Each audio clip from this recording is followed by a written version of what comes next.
o Acorda Metrópolis desta segunda-feira, o primeiro da semana. Dá tempo da gente falar ainda de outra notícia muito importante, aquela notícia, aquela história do casal de idosos que foi brutalmente assassinado pela diarista que estava no seu primeiro dia de trabalho. O caso aconteceu lá em Minas Gerais. E nesse final de semana, o investigador e delegado do caso, o Gustavo Barletta, afirmou que é possível que a criminosa tenha feito mais vítimas. A gente tem um trecho dessa fala, a gente vai conferir agora. Ela é voltada à prática criminosa de forma habitual, que ela vive do crime, que ela, apesar de ter uma profissão, ela gosta de praticar os delitos, ela se sente bem, ela aceita essa condição de criminosa e vive disso. Ela vive com isso, com essa condição de fazer com que o crime faça parte do seu dia a dia.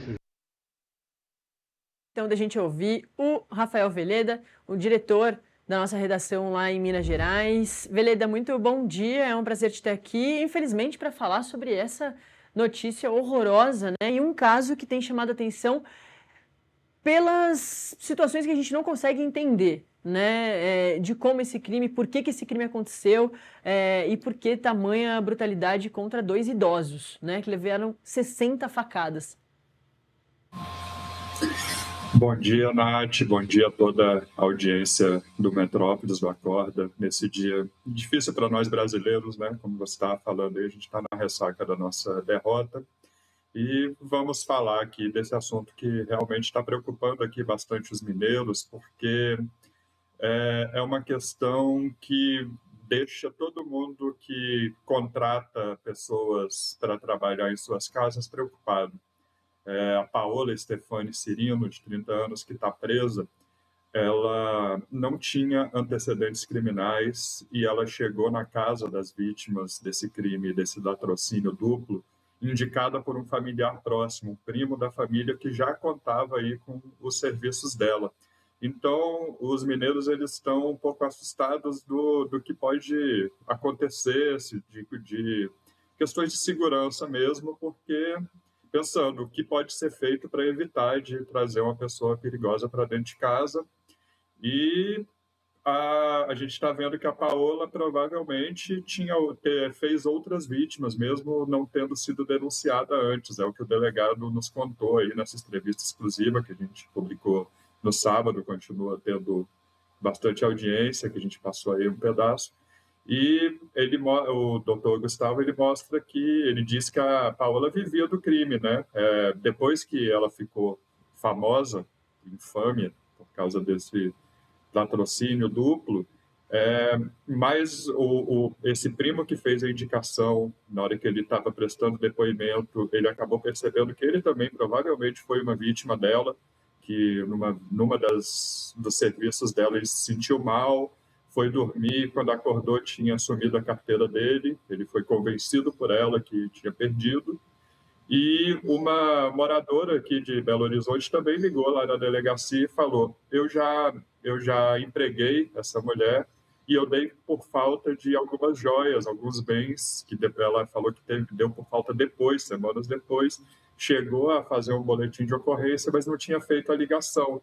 Então, todo morador aqui da região metropolitana está olhando para a foto da Paola e pensando: será que ela trabalhou para mim?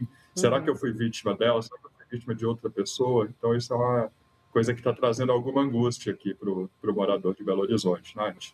E todos os detalhes são importantes para a polícia entender o caso, né, Veleda? Inclusive se a Paola teve ajuda de alguém.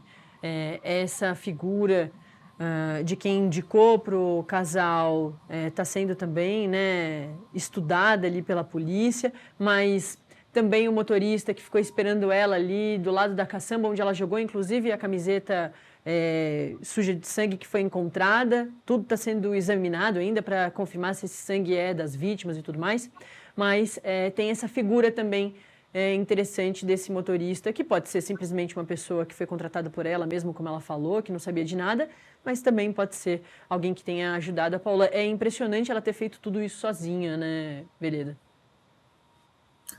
É o que chama a atenção quando a gente posta notícias desse caso, por exemplo, quando a polícia conseguiu identificar esse motorista, viu que ele era um motorista de aplicativo e falou que ele não tinha nada a ver, as pessoas mostram descrença nos comentários, falam como é possível, o cara estava ali esperando 15 minutos, ela descartou um monte de coisa na caçamba, inclusive coisas sujas de sangue, aí chega para o cara e oferece, e aí as pessoas estão realmente descrentes, mas a conclusão da polícia para o caso do motorista é que ele não teve participação, ele foi encontrado, né, identificado, já se apresentou imediatamente para a polícia e mostrou que ele tem um histórico de viagens diárias pelos aplicativos de transporte, inclusive no dia do crime, ele fez várias viagens antes e várias depois. Então ele mostra que ele trabalha com isso realmente. Por enquanto, a participação dele está descartada, mas é isso, a violência desse crime e o fato dela ter conseguido fugir depois, vender coisas, causa estranheza em todo mundo que acompanha. Fala como uma pessoa sem antecedentes criminais consegue executar essa jornada criminosa, né? Exato. Vileda, a gente tem um minutinho cravado para falar sobre mais um assunto aí